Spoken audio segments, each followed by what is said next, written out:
I guess it's really nice being back here again. I guess it almost feels like a family either, isn't it? Like, it's just like, hey, we're back here, and it's nice being after COVID and things like that. Actually, back properly in person. I guess it's about the fifth or sixth time I think I've shown some stuff at Ava.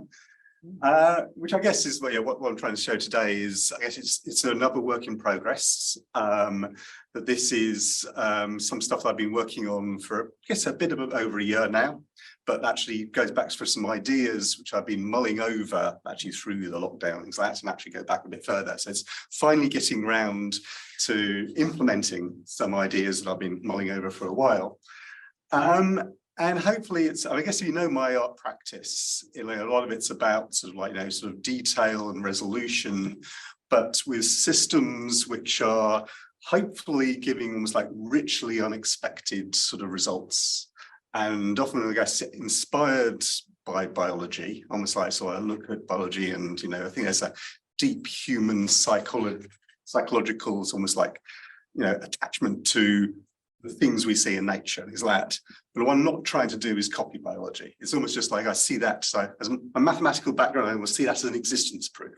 But biology does these astonishing things with these sort of systems of chemicals and cells and things like that.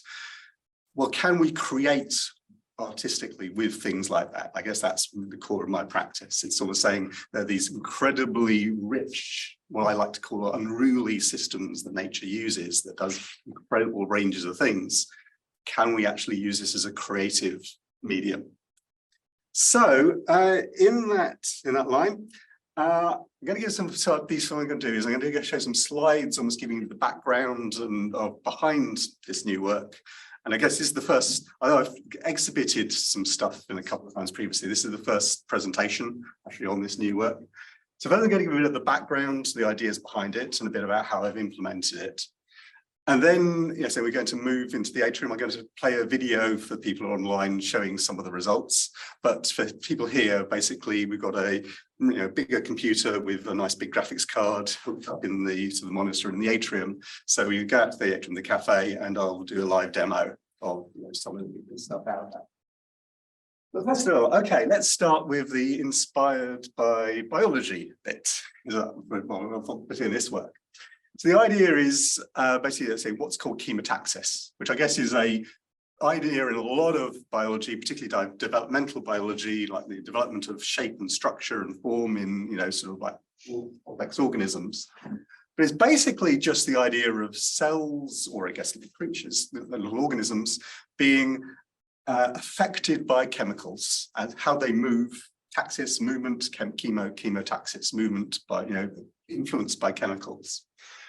And main idea of chemotaxis, comes like classic, most chemotactic systems are just very simple. It's just cells being repelled or attracted by a chemical. So basically, there's a chemical which either the cell's seeking out. It's like, oh, there's more chemical over here. Let's go in that direction. Or I really don't like this chemical. Sort of run away from where the chemical is. So it's either just, I guess mathematically what's called gradient descent, that either these cells are either almost like climbing the hill, to go up to where there's more and more chemical, or go down into the valley, go down, trying to escape, trying to get to where there's less and less, right? So simple attraction or repulsion gradient descent is most chemotaxis, I think it's fair to say. I'm not a biologist, so I might get the biology really wrong. This is at least my sort of understanding. Right, so most chemotaxis is simple, almost like gradient descent. Now we get into hopefully like a really interesting organism. So I guess this is one of, in biology, there's what's called model organisms, which I guess are, a few almost randomly selected organisms, which there's a huge amount of research. So it's almost like all the scientists bundle in on this one organism. So the idea is that you end up with this huge amount of information, of lots of research on top of other people's research, and that all investigated this single thing. So sort of consistency in the research. And one model organism is what's called Dictyostelium discoideum. Which is also what's called a type of, I love this idea, social amoebae. And I guess the idea of an amoeba, most people's mental image is this little cell by itself, they're very individualistic. there is such a thing as a social amoeba, like amoebae that like to hang out with each other. So, and also what's called is a cellular slime mold. I guess this is one thing I've learned, is that there's classic slime mold, what's called actually true slime mold, right? Which is where all these separate cells almost like start collecting together into these one big uber cell, right? This isn't true slime mold. Well, that's true. There could be fake slime mold. It's almost like you're not really part of the slime mold gang. So Dictyostelium discoideum, rather than is cellular slime mold, which basically means that the cells do go off, do their own little thing, little amoebae, but they also then collect together into like big collections, but they all stay individually. They don't become one big single cell. They always are distinct separate cells. So that's why it's cellular slime mold. But obviously it's fake. No, it isn't. It really does exist. But so yeah, Dictyostelium discoideum. So this is what has like a rich, because it's being or both types of slime mold, there's these rich life cycles of all sorts of different phases in the life that this goes through. So at one point it's almost like, little separate amoebae, which is like the top right there, which go around, they eat bacteria. So they're just like, when there's lots of bacteria around, they all little separate amoebae eating as many bacteria as they can, breeding, splitting into more and more amoebae, feeding on bacteria. And then basically as they start starving, and actually as they feel after they've eaten bacteria in an area, they start running out of food, they start emitting chemicals, right? This thing called cyclic AMP. And the amoebae start almost like collecting together. It's almost saying, hey, we're running out of food. And they all start to collect together into forming a big thing, something called slugs, right? Which is, and I'll show you a little video of this, like the actual real slugs later. You'll see why they're called slugs. Basically, it really looks like a big, that's just actually lots and lots, potentially millions of amoebae in this one thing. Or if you think they go from tens to millions, these slugs. It moves as a single organism. It can be seen as a single creature. And then that's basically actually rises to the top of the soil. It forms this sporing body. This one's like stem with some amoebae form the stem. Some amoebae get to the top, and then they sort of almost like harden out, and then they almost like burst and form spores, which then goes everywhere else. So it's almost distributing the amoebae to hopefully find more food. Right? So it's a cycle with quite a lot of different, really quite complex phases in their life. So the question is almost like, how do they self-organize? How do they actually do all these different phases? And there's been huge amounts of research in this. So it goes back, I think, to the 1940s, 50s. One of the people who's done lots of the research, a famous person apparently in the Dictyostelium discoideum world, is Professor Kees Vijger, who's the professor of mathematical biology up at the Life Sciences Institute at the University of Dundee. And he's, I think, credited with basically being the main person who almost like really cracked the maths of how does this self-organization happen. And I've got this is the thing. I was really fortunate. Basically, I was involved in an exhibition up at Dundee, which is like joint thing between they've got a gallery in the Life Sciences Institute, and Sarah Cook, who's basically curating things between the Life Sciences Institute, and had this actually exhibition called Bubble Bulge Bleb, which was like halfway between the Life Sciences Institute and Dundee Contemporary Arts, which I guess is almost like the equivalent of Tate Modern up in Dundee. And it was all about these different forms and structures you see in biology. And as you put it, she infected my work throughout the exhibition, because my work always like seemed to show all these different sorts of structures. And when I was up there, she introduced me to Kees. And he sort of, I guess there's lots of mathematicians. I'm a mathematician. I don't know, I studied maths originally. He's still a proper mathematician. He enthusiastically told me about his work on Dictyostelium. And basically, it's an amazingly beautiful, it's a really simple piece of maths produced. And he said he can model all those different phases of that behavior, all those different things that you see in that really complex rich life cycle, just with these chemicals. And the really important thing is that they are not just simple gradients. That's this big thing, is that they're actually waves of chemicals. And the cells, so it's not just like the chemicals, they're climbing up gradients or going down valleys, they're actually creating these waves, and they're almost like, what they're trying to do is almost like go into the wave. I guess more mental, more like it's almost like imagine kids in a swimming pool, or a shallow swimming pool. And they've been playing this game that whenever a wave comes by, they jump into the wave a bit, right? Actually, that's it.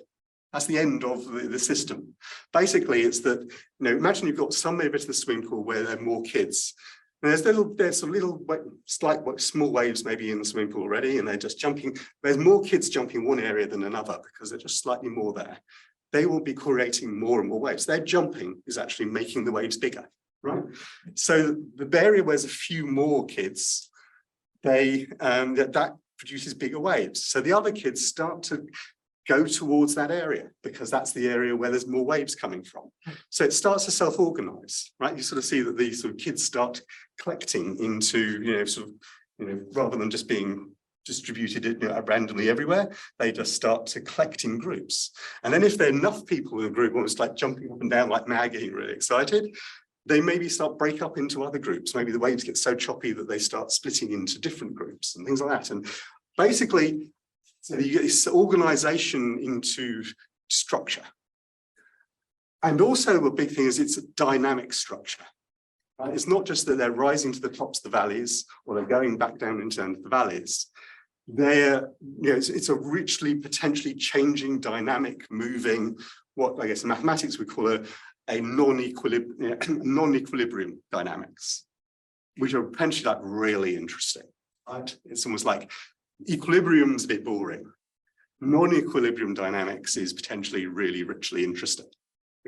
Right, so this is actually showing real discoidium, dictyostelium. And what they're doing is they're just starting to run out of bacteria, and they're starting to then aggregate together into a big colony, effectively, right? And then once they get enough, then the colony, instead of just being flat surface, they start getting so many, they start becoming this three-dimensional structure. So this is what's sort of happening here. They're starting to become this slug. Right? And it starts moving. It starts following. It's got its own chemical dynamics happening inside this slug, which starts moving it actively in certain directions and moving. And that's basically thousands and thousands of amoebae all working together, like as a team, right? Is this speeded up? Yeah, absolutely. Yeah. Actually, this is highly speeded up. Right. I also love this. That, at Princeton, there is a laboratory of the physics of life. It's like, cool, right? So yeah, have you seen? It does amazingly rich things, and it's an amazingly simple mathematical system, which makes me happy. Right? I like things like that. So basically, sort of saying it's this idea, this potentially very rich system, just by the rules are saying cells attracted towards the source of the waves, cells amplifying the wave signal. That's it. No more rules needed. Right? One of the things is also it's capable of creating patterns that simple gradients could not do. Things like, imagine, maybe like almost like a caravan of cells following each other around in a loop. Right? That's something which you can't get just by going up to the tops of the hills or going down in valleys. It's a dynamic system which you just wouldn't be able to get. Whereas if you've got just waves and you're playing this game of keep on going into where the wave came from, and you're amplifying the waves yourselves, you can create these sort of like loop structures. You can also create what's called scroll waves, which are almost like three-dimensional spirals, effectively. There's lots of really rich structures that you can create, what I'd say is potential for rich, unruly behavior. Right? Which is, it's talking my language. This is the sort of stuff I like. So this is what I've basically been working on.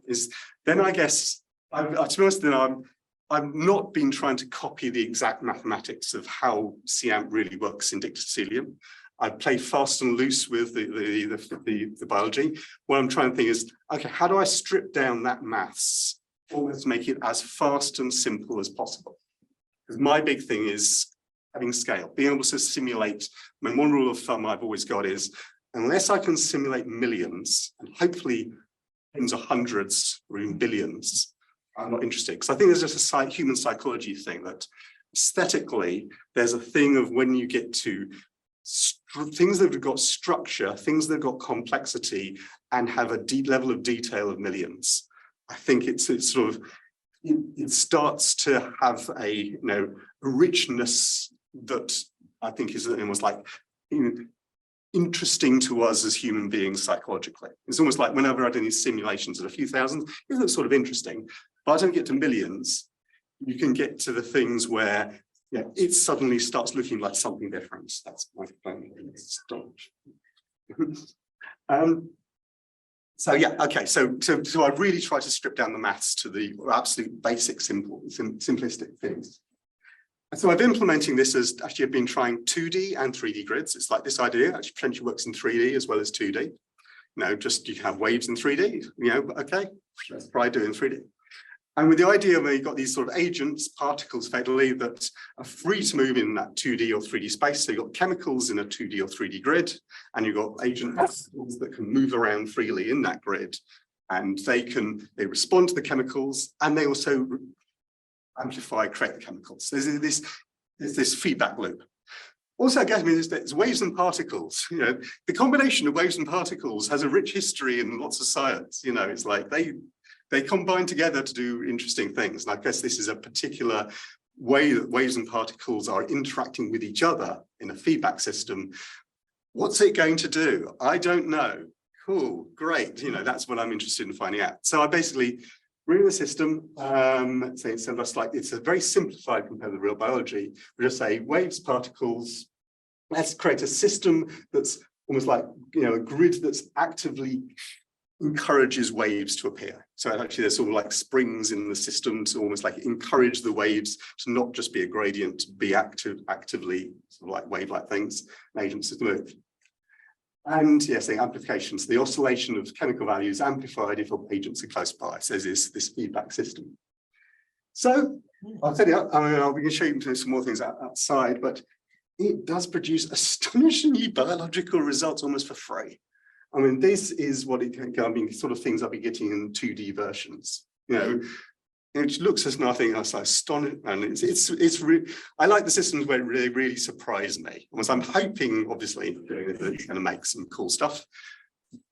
It just looks like microscope biology, and it's just, this is actually all simulations done on the computer. This actually runs in real time on my old 5-year-old laptop from Goldsmiths with a 3 generations old quite small GPU. It runs in real time. It's cool.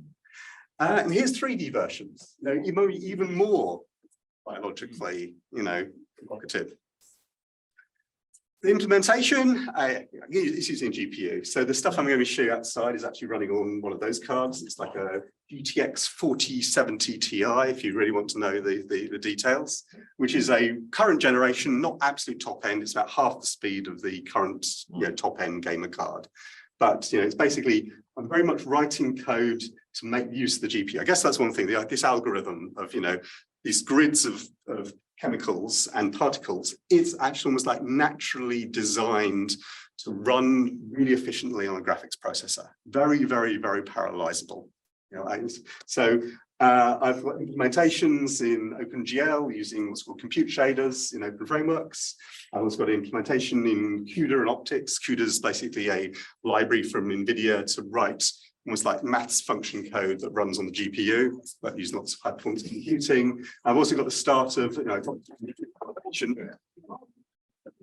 right.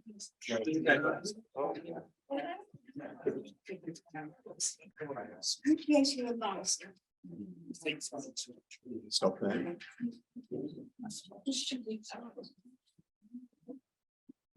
Yeah.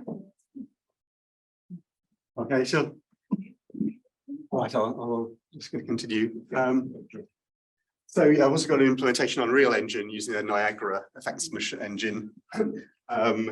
Basically, it's actually been, I've been getting a variety of implementations in different systems, but all basically using the graphics processor. And that's the big thing, is this algorithm, it works, it's almost designed to work well on the graphics processors. Then I've been using what's called Species Explorer, which if you've seen for previous things I've done, this is like sort of common theme. Species Explorer, which is my system for almost like finding places in the parameter space that do interesting things. I'm using Species Explorer to find parameter combinations that hopefully do the rich, interesting things. And then I'm also creating sound from the system directly. So I've got this sort of system where it's almost like using like Doppler shift like things, almost like as the cells change velocity, that produces different sounds. And then that's driving actually 800 sine wave oscillators, hopefully producing these, almost like ethereal, almost like windblown sort of sound effects. So with that, I'm finished here. So what we should do is sort of go out to the atrium. I will start the video playing here, but let's just back to the atrium. Okay.